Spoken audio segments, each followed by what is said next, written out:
By default, flex items are laid out in the order they appear in the HTML file. But with Flexbox, you can have control over this order, and that is using the order property. The order property allows for reordering the flex items within a container. And what has been really hard in the past, now it is really easy. So for example, here we have 6 divs, and as you can see, they are in the following order.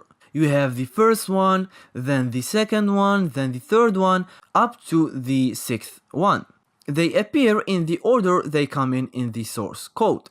But here, if we target, for example, the 6th div, we can move here and make it sit before the first one.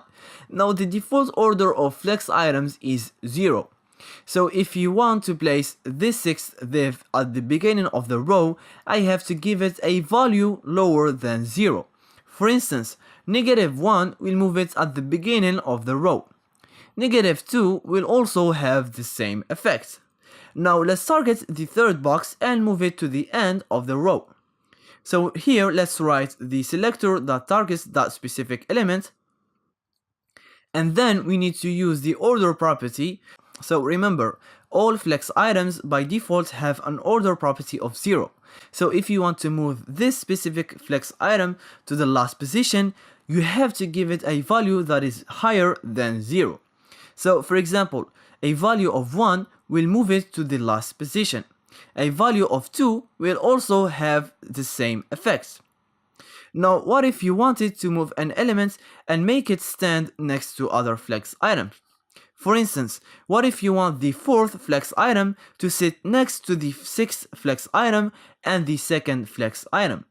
Well, this is simple. To make it stay next to these two divs, its order value must have a higher order value than the order of the 6th elements and a lower value than the 2nd flex item.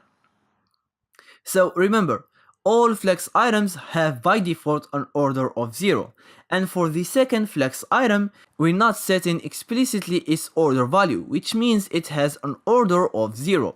So now we need to give to our elements an order value that is smaller than 0, for instance -1, and we also need to give it a higher value than this element. Or we need to give to that specific element a lower value, so -2 will just solve this problem for us. So remember, the flex items are arranged from the lowest to the highest order value.